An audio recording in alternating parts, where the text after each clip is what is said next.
VP Sara Duterte, sufficient ang impeachment. What do you get when you threaten the President, the First Lady, and the House Speaker? Huwag kang mag-alala, ma'am, sa security ko. Kasi may kinausap na ako na tao. Sinabi ko sa kanya, kapag pinatay ako, patayin mo si BBM, si Lisa Araneta, at si Martin Romualdez. No joke. No joke. Nagbilin na ako, ma'am.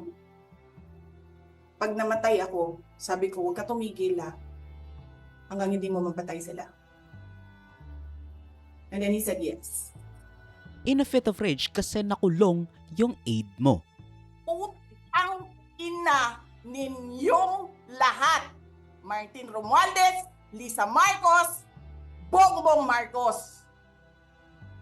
The chair declares the sufficiency in substance of Sabala et al. Impeachment complaint. So ruled. The chair declares the Cabrera impeachment complaint sufficient in substance. So ruled.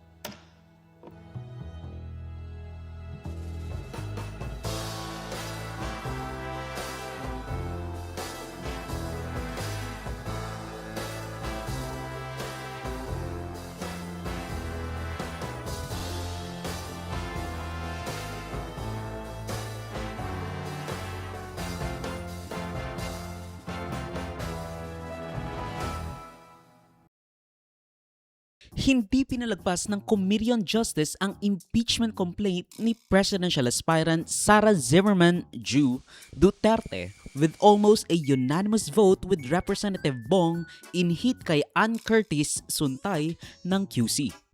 And lastly, alam mo minsan nasa Shangri-La ako, nakita ko si Ann Curtis. Ang ganda-ganda pala niya. You know, may desire sa loob ko na nag-init talaga. Na-imagine ko na lang kung anong pwedeng mangyari. Pero siyempre, hanggang imagination na lang yon.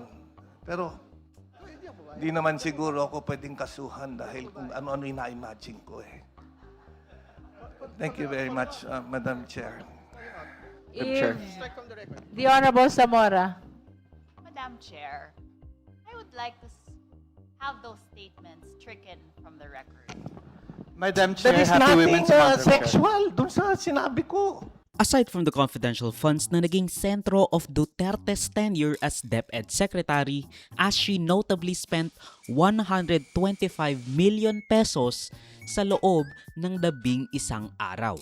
And the fact na ang ginagamit nilang depensa ngayon ay DepEd Secretary siya or acting as DepEd Secretary siya nung nangyari yung confidential fund debacle at hindi as Vice President, rehash lang naman talaga ang mga impeachment complaints. Besides, hindi naman tinignan ng Supreme Court yung substance ng articles of impeachment kundi yung proseso kasi masyadong nag-antay ang House of Representatives para sa 1/3 majority na ginawa nila noong February 6, 2025.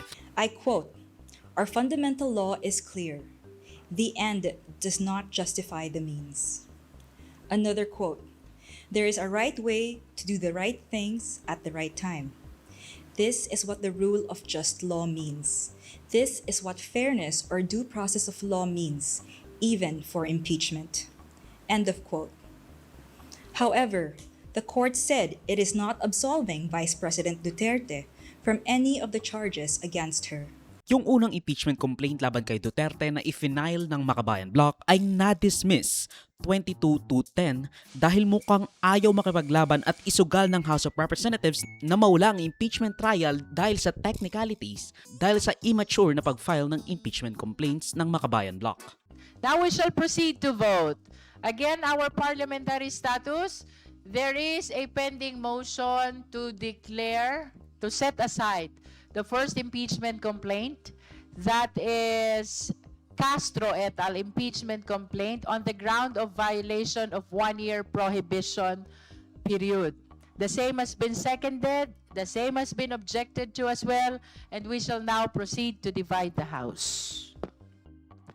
With 22 votes in the affirmative and 10 votes in the negative, with 0 abstention, the chair set asides the first impeachment complaint. Sabi kasi sa unang desisyon ng Supreme Court, February 6, 2026 pa ang earliest na pwedeng magkaroon ng impeachment complaints, But any subsequent impeachment complaint may only be filed starting February 6, 2026. pero nauna ang Makabayan Block by saying na dahil sa bagong calculation ng session days, which means 3 session day ang nauubos kada isang linggo, January pa natapos yung 1-year bar rule kahit na hindi explicitly sinabi ng Supreme Court. First, the first 3 impeachment complaints filed in accordance with the first mode of initiating an impeachment, that is, Article 11, Section 3, Subsection 2, were not placed in the order of business within the required 10 session days. It further elaborated that an impeachment complaint filed in accordance with the first mode of impeachment, which is Article 11, Section 3, Subsection 2, is deemed initiated for purposes of the 1-year bar in Article 11, Section 3, Subsection 5 when A. A properly verified and endorsed impeachment complaint is referred to the Committee on Justice. B.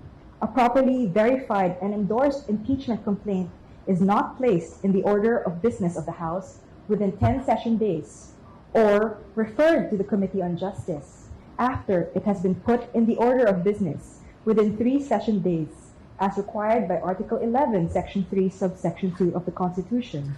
Yung pangalawang impeachment complaint naman ni Kiko Aquino D, winidraw to support the third impeachment complaint na inendorso ni De Lima.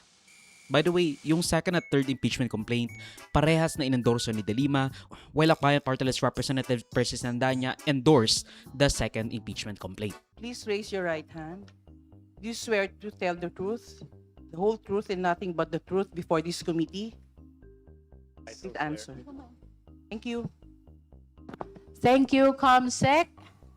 Now the chair is in possession of the letter signed by the complainants. I already mentioned your names. This is dated March 2, 2026. May we hear for the record that you are confirming the withdrawal of this impeachment complaint. I hope you understand.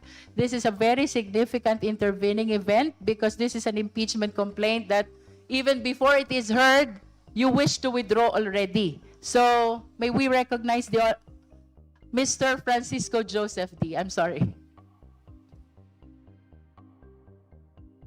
Thank you very much, Madam Chair. On behalf of the 17 complainants of the second complaint, with me are myself and 7 other complainants now. I'm confirming our intention to withdraw our impeachment complaint. Thank you. For the record as well, we are directing the committee secretariat to kindly hand this letter to Mr. D for them to confirm that this is the same letter withdrawing their impeachment complaint. Madam Chair, we confirm that this is a letter that we submitted this morning.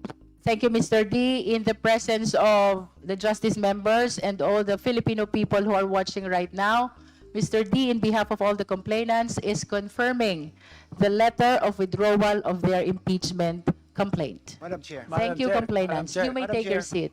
The Honorable Flores is recognized. Madam Chair, in view of the withdrawal and the confirmation by the complainant D et al. That they are withdrawing the impeachment complaint, as well as the withdrawal of the endorsement by Representative Percival Sandanya and that of Representative Leila De Lima, I move that the committee accept and approve the withdrawal of the said complaint, Madam Chair. There is a motion to accept and approve the withdrawal of the impeachment complaint. Do I hear a second? The same has been seconded. Is there any objection? Hearing none, the motion to approve, to accept and approve the withdrawal of the second impeachment complaint referred to as D et al. Is hereby approved.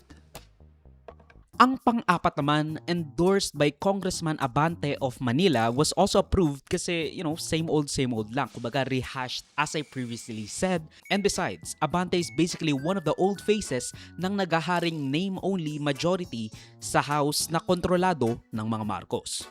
So, yung dalawang nag-proceed comes from the two camps. The liberal camp or kakamping/yellowish and those representing the Marcos administration camp ang nakapagpasa ng kanilang impeachment complaints. Yung Makabayan Block, sorry, tabi muna kayo. Duterte now has 10 days para sumagot sa mga katanungan at lahat ng ibinibintang sa kanya. After that, kung mag-reply siya, magkakaroon na ng mini-trial sa Committee on Justice to judge the merits of the allegations. Basically, kung i-endorse ba ng House Committee on Justice ang impeachment complaints o hindi. Then, only 1/3 ng Kongreso lang ang kakailanganin na bumoto kung pabor sa impeachment para maiakyat sa Senado to start the full trial. Ang problema nga lang, nagkakaroon ng schism o divide sa NUP, ang pangalawa sa pinakamalaking political group sa House of Representatives besides Lakas at NPC, dahil yung dating House Secretary General na ngayon ay NUP Secretary General na si Reginald Velasco ay nagsabing na hindi sila pipirma sa impeachment ni Sara, samantalang si Puno naman na House Deputy Speaker at Chairman ng National Unity Party sinabing pipirma sila. Although of course, this would be a conscience vote imbes na talagang block voting ng party nila. No, this is not the party stand. This is just the consensus of the ones that I have talked to. We will have another formal meeting. I doubt that there will be a uniform party stand here. No, because there is just too much division among our members. So the tendency now or the direction now is that we probably will have parang a conscience vote, no? That everybody will be allowed to vote the way he wants to vote. There is no clear, there's no clear bias or leaning towards either side at this point, no? So we are very divided right now. So we ended up with, sige, let's see what the evidence will show. Actually, we are only 42, no? There are 300 plus congressmen. You only need 106 or something to be able to push this to the Senate. I don't believe that our position is going to one way affect conclusively the results of what's going to happen here.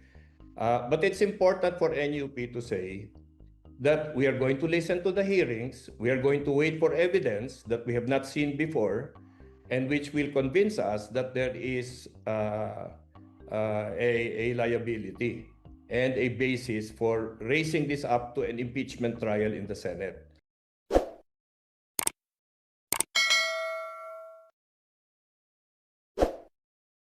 Ang video clip na ito ay galing sa aking series ng News Remember the Recap. Check the entire videos for the complete weekly news recap and subscribe to the channel to be kept up to date sa mga local at global news na I'll make sure will be interesting to you. Particularly you, whatever your name is. Hindi ko alam, sorry. Salamat sa panonood mga kaparami. Like, subscribe, follow me like sa socials and avoid Joseph that will be linked down below. So, susunod of course. Paalam.